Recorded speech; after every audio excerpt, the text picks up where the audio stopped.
Assalamualaikum warahmatullahi wabarakatuh. Selamat pagi, selamat siang, selamat sore, selamat malam teman-teman semuanya. Pada kesempatan kali ini saya akan sedikit menjelaskan terkait dengan pengantar ulumul hadis ya. Sebelum kita membahas hal-hal yang lebih rinci pada video-video setelahnya, saya hanya sekedar pada video ini kita akan berdiskusi terkait dengan uh, ya secara umum apa itu hadis, bagaimana hadis itu digunakan dalam sejarah Islam itu sendiri. Oke, karena ini penting ya, sebelum kita berbicara ulumul hadis lebih detail, ilmu diroya, ilmu riwayah, ilmu ma'anil hadis, ilmu rijalah hadis dan lain sebagainya, paling tidak kita sepakati terlebih dahulu, kita memberikan pemahaman terlebih dahulu tentang apa sih hadis itu, kriterianya apa saja yang disebut dengan hadis itu, ada nggak problem dalam hadis itu sendiri. Nah itu nanti akan kita diskusikan pada video kali ini. uh, Tadi apa itu hadis ya, nanti akan ada beberapa hal yang akan kita diskusikan. Yang pertama pengertian hadis ya, sebagaimana ya segala sesuatu atau ilmu pengetahuan itu harus dijelaskan definisinya terlebih dahulu agar kita bisa memahaminya lebih dalam. eh, Apa itu hadis, terus kemudian apa kedudukan hadis sebagai sumber ajaran Islam, bagaimana kedudukannya. Kita mengenal ada Al-Quran, ada hadis, ada ijma, ada qiyas lah. Bagaimana posisi hadis sebagai sumber ajaran Islam. Yang ketiga adalah cara memahami hadis. Kalau tadi sudah kita menjelaskan tentang definisi hadis, nah bagaimana cara memahaminya, bagaimana problematika cara memahaminya, apa yang kita hadapi saat ini sehingga kita membutuhkan cara yang baik dalam memahami hadis.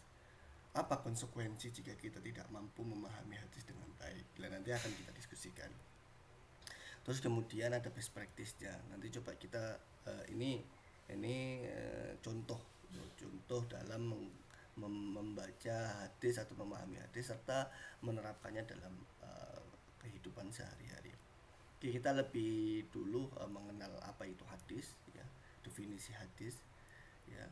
Saya akan menjelaskan tentang aspek kebahasaan terlebih dahulu ya.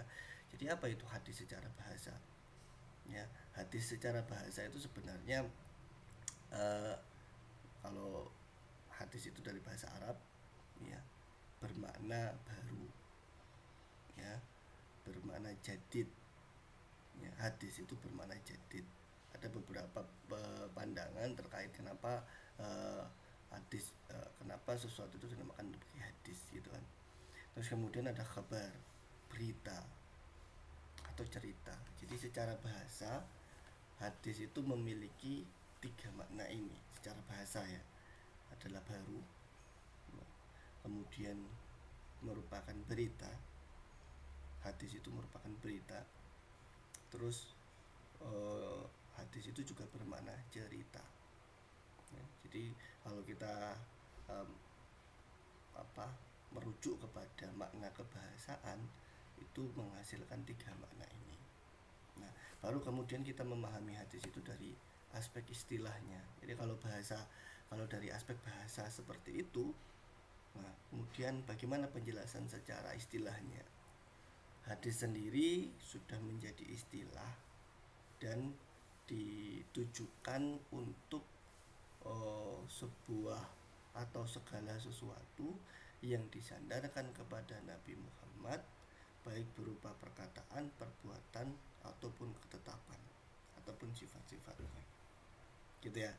Jadi hadis itu segala hal yang disandarkan kepada Nabi, baik perkataannya ya, misalkan ada hadis, misalkan Rasulullah SAW qala, misalkan Nabi berkata bahwa bla bla bla bla, itu termasuk hadis ya.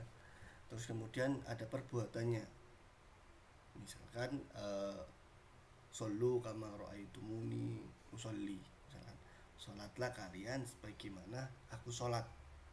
Aku sholat itu seperti apa ya, perbuatan Nabi, ada sujud, ada rukuk dan lain sebagainya. Jadi tidak dijelaskan secara verbal, tidak dijelaskan ya secara verbal, tapi dijelaskan secara perbuatan. Jadi bagaimana perbuatan-perbuatan Nabi, baik itu yang diucapkan sendiri oleh beliau ataupun digambarkan oleh para sahabat. Nah, itu yang disebut sebagai hadis. Ataupun ketetapan-ketetapan yang lain. Misalkan ketika Nabi ditanya terkait dengan segala sesuatu, kemudian beliau menetapkan hukum atau sifat-sifatnya dan lain sebagainya. Artinya segala sesuatu yang disandarkan kepada Nabi itu disebut hadis. Ya, meskipun definisi ini banyak versinya ya. Ada yang mengatakan ada beberapa ulama kontemporer yang menyamakan antara hadis dan sunnah, gitu kan. Ada yang membedakan antara hadis dan sunnah. Apakah sama Pak definisi hadis dan sunnah itu? Tergantung kita memahaminya dari aspek apa, gitu kan.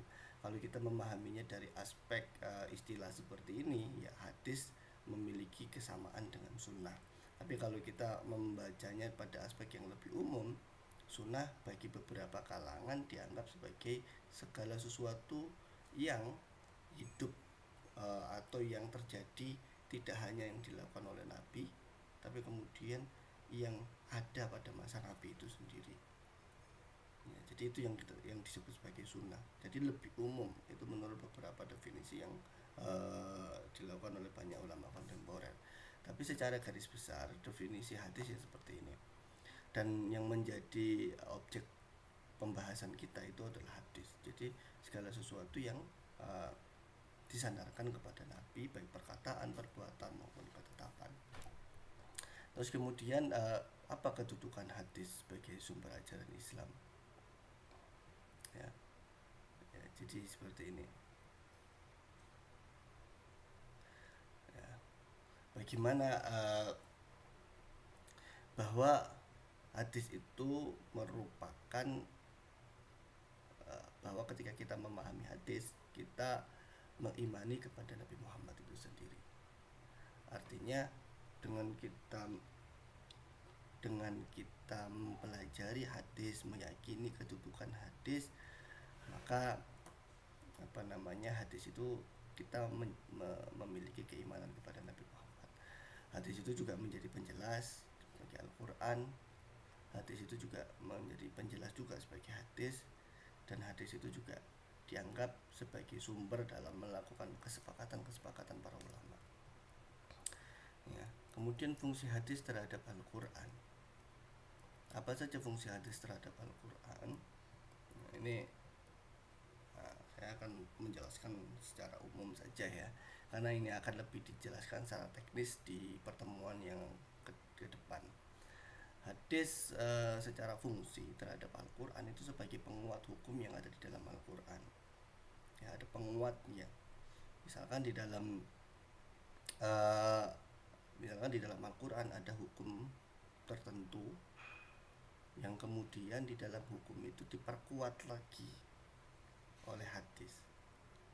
Nah, artinya adanya upaya penguatan, meskipun di dalam Al-Quran sendiri sudah kuat ya.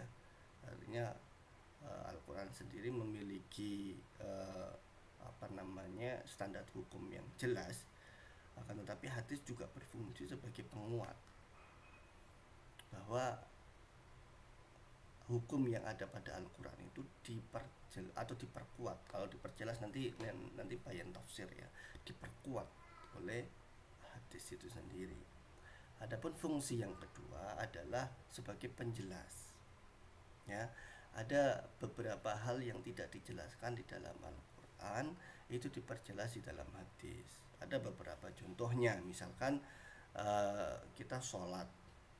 Di dalam ayat Al-Quran tidak dijelaskan teknis bagaimana kita melaksanakan sholat, bagaimana kita rukuk, bagaimana kita sujud dan lain sebagainya. Itu tidak dijelaskan di dalam Al-Quran. Al-Quran hanya menjelaskan tentang kewajiban sholat, bahwa sholat itu wajib, sholat itu harus dilaksanakan oleh semua umat Islam dan lain sebagainya. That's it. Akan tetapi bagaimana sholat itu dilaksanakan itu tidak dijelaskan di dalam Al-Quran. Nah, penjelasan bagaimana teknis melaksanakan ibadah sholat itu dijelaskan di dalam hadis.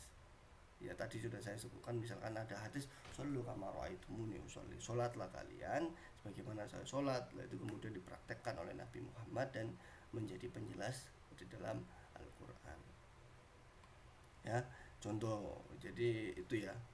Nah, penjelas ini ada beberapa apa namanya kriterianya. Yang pertama menjelaskan ayat yang umum seperti hadis tentang cara jual beli, cara ketentuan zakat dan lain sebagainya. Itu ada gitu kan. Kalau di dalam ayat Al-Qur'an hanya sebatas mewajibkan zakat terus kemudian lain sebagainya, tapi untuk ketentuan-ketentuannya tidak dijelaskan di dalam Al-Qur'an, dan itu dijelaskan oleh hadis. Atau mentakyid, ayat membatasi ayat yang mutlak dengan sifat-sifat tertentu. Misalkan di dalam Al-Qur'an ayatnya umum sekali, akan tetapi di dalam hadis nanti ada kriterianya, ada syarat-syaratnya.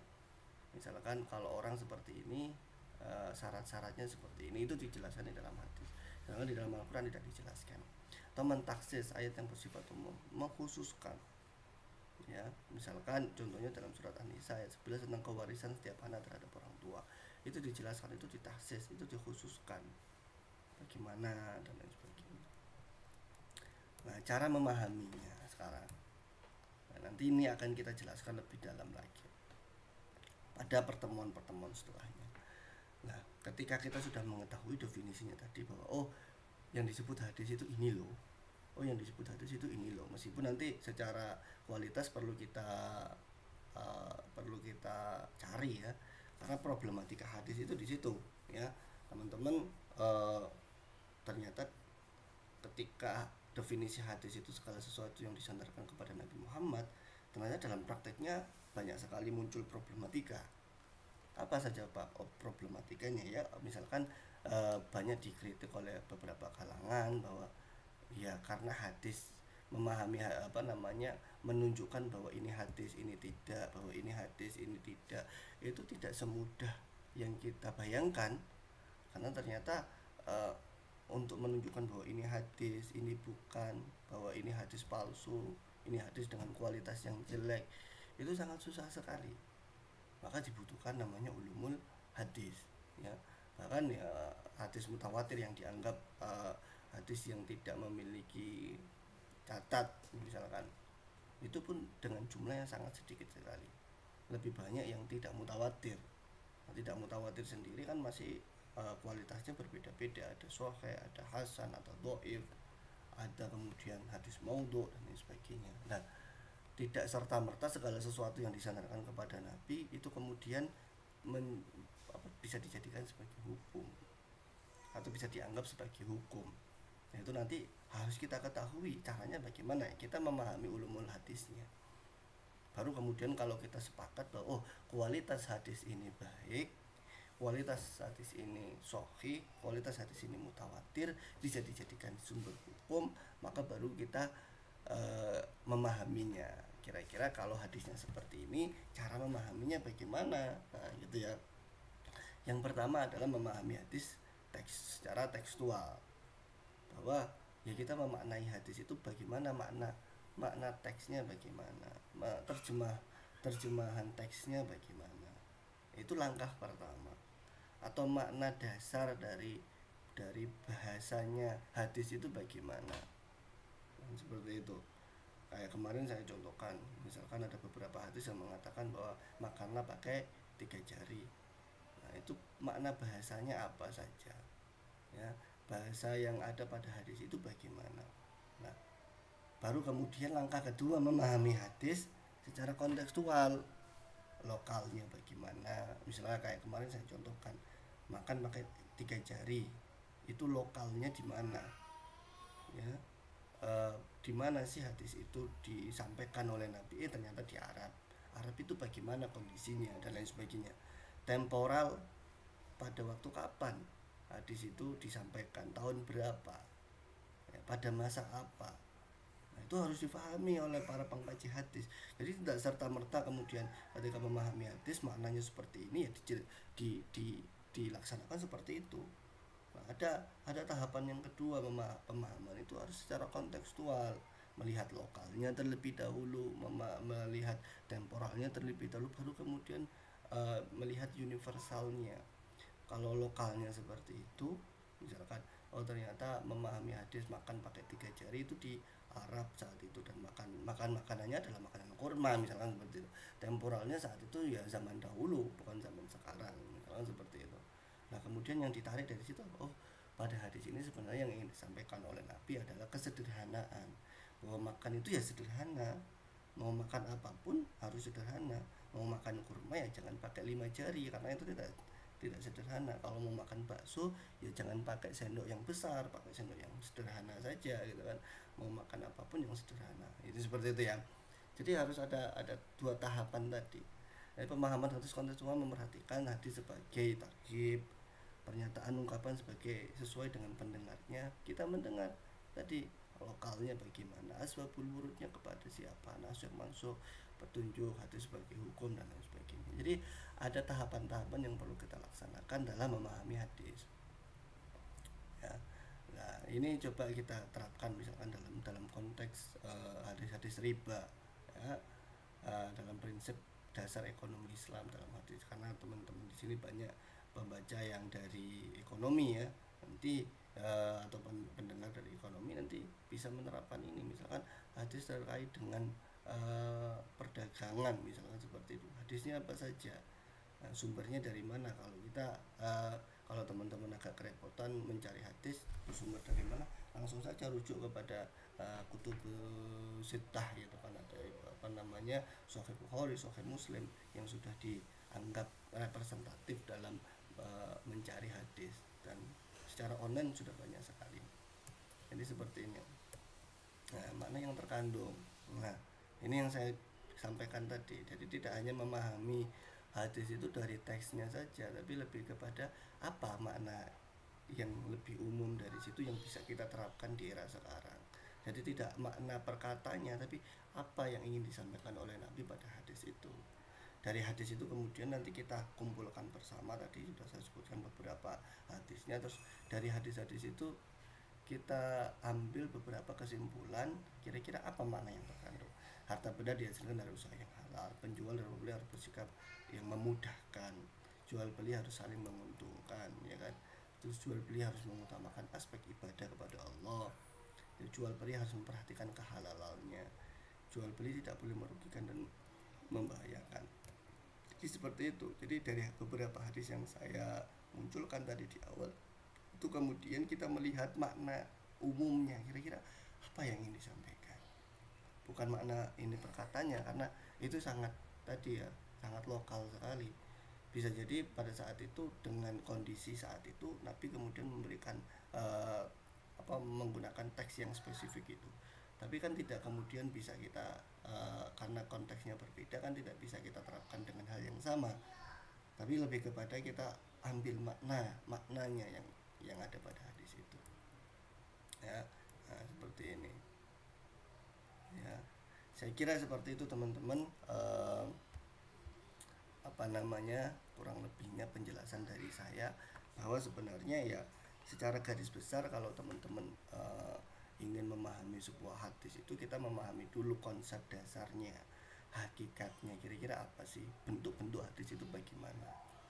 Jadi kalau teman-teman ingin lebih bisa memahami itu ya coba buka kutub sittah, itu ada Sahih Bukhari, Sahih Muslim, di situ ada banyak sekali macam hadis.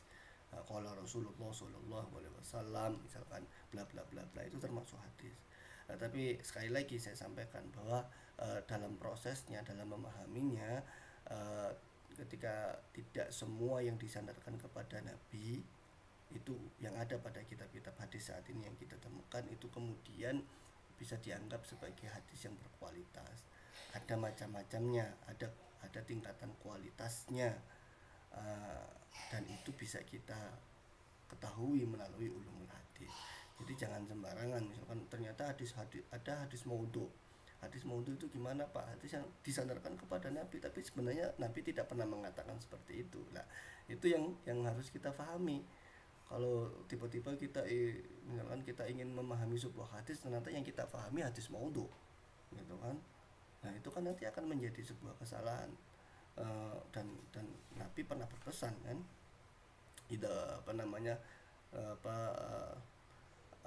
ya kalau sesuatu yang disandarkan kepada Nabi ya falyatabawa maq'adahu minan nar, ya bahwa ketika sesuatu disandarkan kepada Nabi dan Nabi tidak pernah mengatakan itu, ya awas saja gitu kan. Istilahnya seperti itu. Artinya kita juga harus hati-hati karena memahami hadis kemudian kita terapkan dalam hukum, itu konsekuensi hukumnya sangat luar biasa. Sehingga pemahaman terhadap ulumul hadis itu sangat penting, apalagi bagi teman-teman yang bergelut di bidang misalkan ekonomi syariah, muamalah dan lain sebagainya, yang akhirnya nanti akan mengeluarkan sebuah produk hukum yang disandarkan kepada Islam. Maka kemudian harus sangat hati-hati memilih hadis, memahami hadis, terus kemudian menentukan kualitasnya hadis dan lain sebagainya berdasarkan ulumul hadis. Nah, teman-teman di sini sangat harus bisa menjelaskan itu dengan ulumul hadis. Saya kira seperti itu teman-teman, kurang lebihnya mohon maaf. Allahumma fiqh ya. Assalamualaikum warahmatullahi wabarakatuh.